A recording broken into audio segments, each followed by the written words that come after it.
जय श्री कृष्ण। प्यारे दोस्तों, कैसे हैं आप सब? आ गई है सभी पापों से मुक्ति दिलाने वाली जया एकादशी। ब्रह्म हत्या का पाप दूर करने वाली एकादशी है। जिसने जया एकादशी का व्रत किया है उसने सब प्रकार के दान दे दिए और संपूर्ण यज्ञों का अनुष्ठान कर लिया, ऐसा माना जाता है। आइए सुनते हैं जया एकादशी व्रत कथा। युधिष्ठिर ने भगवान श्री कृष्ण से पूछा, हे भगवान, कृपा करके यह बताइए कि माघ मास के शुक्ल पक्ष में कौन सी एकादशी होती है, उसकी विधि क्या है और उसका कैसे पूजन किया जाना चाहिए। भगवान श्री कृष्ण बोले, माघ मास के शुक्ल पक्ष में जो एकादशी होती है उसका नाम जया है। वह सब पापों को हरने वाली उत्तम तिथि है। पवित्र होने के साथ ही पापों का नाश करने वाली तथा मनुष्यों को मोक्ष प्रदान करने वाली है। इतना ही नहीं, वह ब्रह्म हत्या जैसे पाप तथा पिशाचित्व का भी विनाश करने वाली माना जाता है। इसलिए हे राजन, जया एकादशी का व्रत करना चाहिए। एक समय की बात है, स्वर्गलोक में देवराज इंद्र राज्य करते थे। देवगण पारिजात वृक्षों से युक्त नंदनवन में अप्सराओं के साथ विहार कर रहे थे। गंधर्वों के नायक देवराज इंद्र ने स्वेच्छानुसार वन में विहार करते हुए बड़े हर्ष के साथ नृत्य का आयोजन किया। गंधर्व उसमें गाना गा रहे थे। पुष्पवंती के नाम की विख्यात नृत्यांगना थी। पुष्पदंत एक गंधर्व का पुत्र था जिसको लोग माल्यवान कहते थे। माल्यवान पुष्पवंती के रूप पर अत्यंत मोहित था। ये दोनों भी इंद्र के आयोजन में नृत्य करने के लिए आए थे। इन दोनों का गान हो रहा था। इनके साथ अप्सराएं भी थीं। परस्पर अनुराग के कारण ये दोनों मोह के वशीभूत हो गए। चित्त में भ्रांति आ गई, इसलिए वे शुद्ध गाना ना गा सके। कभी ताल भंग हो जाता था तो कभी गीत बंद हो जाता था। इंद्र ने इसे अपना अपमान समझकर क्रोधित हो गए। अतः इन दोनों को शाप दिया कि तुम लोग पापी और मेरी आज्ञा भंग करने वाले हो, अतः पति पत्नी के रूप में रहते हुए पिशाच हो जाओगे। इंद्र के इस प्रकार शाप देने पर इन दोनों के मन में बड़ा दुख हुआ। वे हिमालय पर्वत पर चले गए और पिशाच योनि को पाकर भयंकर दुख भोगने लगे।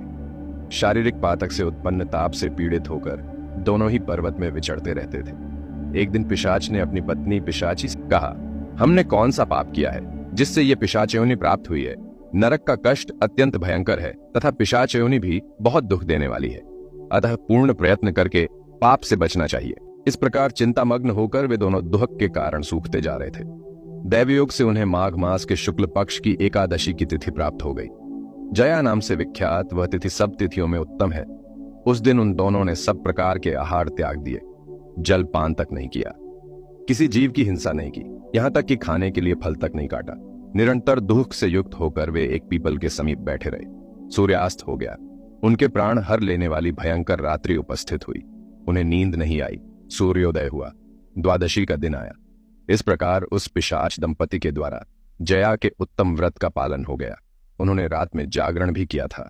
उस व्रत के प्रभाव से तथा भगवान विष्णु की शक्ति से उन दोनों का पिशाचत्व दूर हो गया। पुष्पवंती और माल्यवान अपने पूर्व रूप में आ गए। उनके हृदय में वही पुराना स्नेह उमड़ रहा था। उनके शरीर पर पहले जैसे ही वस्त्र और अलंकार थे। वे दोनों मनोहर रूप धारण करके विमान पर बैठे और स्वर्गलोक में चले गए। वहां देवराज इंद्र के सामने जाकर दोनों ने बड़ी प्रसन्नता के साथ उन्हें प्रणाम किया। उन्हें इस रूप में उपस्थित देखकर इंद्र को बड़ा विस्मय हुआ। उन्होंने पूछा, बताओ, किस पुण्य के प्रभाव से तुम दोनों का पिशाचित्व दूर हुआ है? तुम मेरे शाप को प्राप्त हो चुके थे, फिर किस देवता ने तुम्हें उससे छुटकारा दिलाया है? माल्यवान बोला, स्वामी भगवान वासुदेव की कृपा तथा जया एकादशी के व्रत से हमारा पिशाचित्व दूर हुआ है। इंद्र ने कहा, जो लोग एकादशी के व्रत में भगवान श्री कृष्ण के शरणागत होते हैं वे हमारे भी पूजनीय होते हैं।